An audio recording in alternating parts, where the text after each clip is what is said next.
a Fabiana me pediu que eu falasse sobre a somatização. Ela relata que tem recebido algumas pessoas com quadros somáticos e ela gostaria de uma palavrinha sobre este assunto. Bom, este assunto remonta à origem da psicanálise. Lá no comecinho, a psicanálise se preocupou bastante com a somatização. Era uma somatização bem ligada aos estudos da histeria. Aliás, naquele texto clássico, escrito por Breuer e Freud, Freud colado ali em Breuer, Estudos sobre a Histeria, de 1882, havia ali quadros somáticos bem interessantes. Eu, pelo menos, gosto daquele tipo de texto. Tá? E, enfim, durante um bom tempo, a somatização teve um espaço relevante. E a ideia é simples. A palavra soma, no grego, quer dizer corpo. Simples assim. Tá? Então, qual era a ideia? A ideia, inclusive, foi traduzida muito bem por... esqueci o nome do filósofo. Que coisa! É horrível, né? Na hora de fazer um vídeo, o nome escapa. Acho que é bem intencional. Eu não quero lembrar o nome dele. Sartre. Pronto. Mas não queria lembrar por aquilo que ele representa. E, caramba, hoje em dia, Sartre não dá para mim. Mas, de fato, Sartre...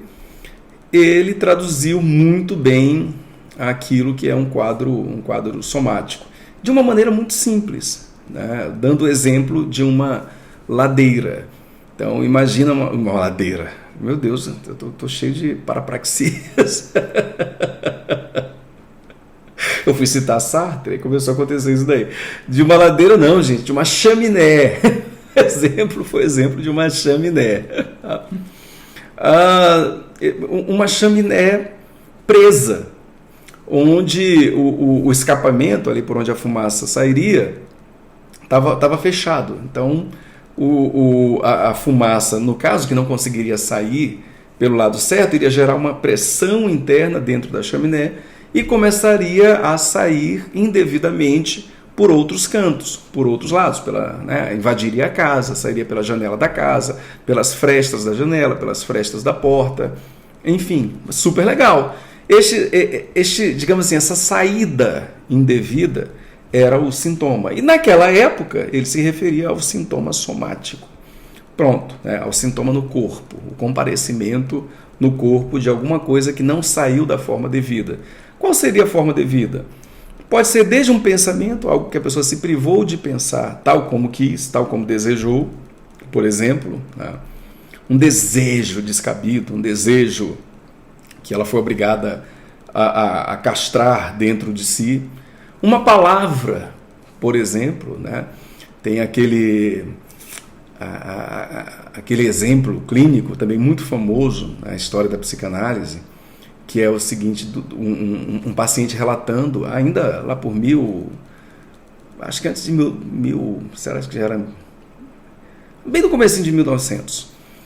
Aí o paciente relatando uma briga, ele tinha uma paralisia em um dos lados da face, e na tentativa de remontar o início, porque naquele momento se entendia que era preciso fazer uma regressão, e a regressão implicava em quebrar todas as resistências da memória, voltar até o momento inicial que deu surgimento àquele sintoma.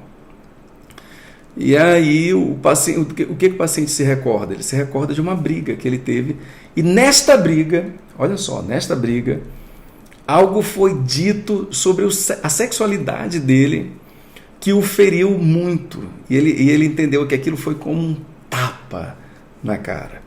Então, aquela paralisia, aquilo que aparece no corpo dele, aquilo que aparece no rosto, representa o que ele sentiu, o que foi para ele aquela palavra. Então, aquele sintoma, aquela somatização, era a representação daquele acontecimento.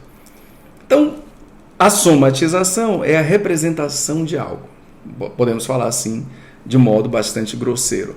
Representa algo, é um sintoma, é um sinal, não é o problema em si. É muito importante de se dizer. É óbvio que é um problema secundariamente. Então, se eu tenho alguma coisa no corpo, desde as mais comuns, né?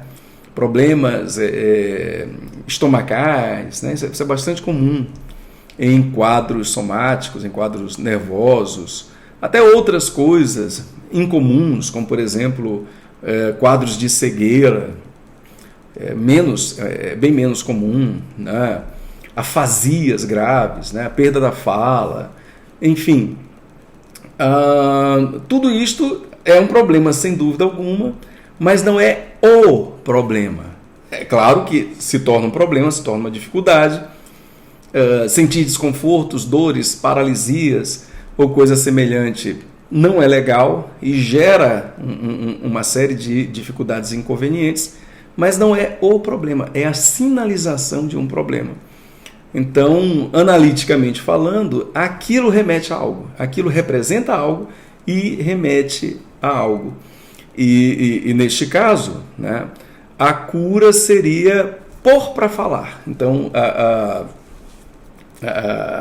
grande parte da psicanálise francesa, inclusive, via o sintoma como o não falado, digamos assim. Tá? E aí, como é que aquele sintoma perde a razão de existência? Né? Se ele é o não falado, ele deixa de fazer sentido, de existir, a partir do momento em que se fala dele, né? Que algo é dito sobre ele. Então, ele é o não dito, o interdito, no sentido de o interditado. Tá? E agora, ele só existe porque, por exemplo, algo não foi dito, algo não foi revelado. Esse dizer aqui não é o dizer com palavras, né? Mas é um processo que não foi a termo, que foi interrompido ao longo da jornada e que, né, se condensou, que se formou naquele sintoma ali. Então, aquele sintoma é o não dito. Bom, como é que aquele sintoma se desfaz? É quando o não dito é dito. Agora tem um novo processo, tem um processo de formação que desaguou naquele sintoma, era a maneira como a pessoa poderia construir esta representação. Então, não é todas as vezes assim que alguém se cala, que alguém não diz, que uma coisa não se revela, que algo não chega à sua consecução, que haverá necessariamente uma somatização. Há outras formas, e cada forma tem ligação com uma estrutura clínica. Mas, enfim, tá? Se teve uma jornada a partir de onde o não dito se converteu em um sintoma somático, então agora tem que ter uma outra jornada, né? Que é uma jornada de decifração, ou seja, a partir daquilo que incomoda, aquele sintoma ele vira demanda, ele vira aquilo que põe a pessoa para falar. E a pessoa começa a falar. E ela vai falar de acordo, né, com o seu aparelho psíquico, cheio de extravios, de desvios, porque aquele sintoma também teria que ser protegido. Mas, né, é nos detalhes. Sabe o que aconteceu comigo aqui hoje? Né, eu fui falar chaminé e falei ladeira. Lembrei do nome esqueci do nome de nossa, eu já ia trocar de novo, de um filósofo que é muito conhecido, né? Esse tipo de coisa, né? Estes acidentes é o que dizem alguma coisa na investigação deste tipo de sintoma. Então, não é exatamente o que a pessoa quer falar, que fala, mas aquilo que ela não quer falar. Então, a abordagem é uma abordagem mais sutil, mais sofisticada. É uma abordagem realmente indireta, uma abordagem de completa interpretação. Neste caso aqui, não adianta, assim, sabe? Este é um caso onde não adianta assim, tentar qualquer outra coisa, né? Algo suplementar, um conselhinho qualquer, uma mistura de estratégias e de técnicas. Não. Esse caso aqui leva o analista ao puro processo interpretativo. Leva, digamos assim, ao processo psicanalítico mais puro.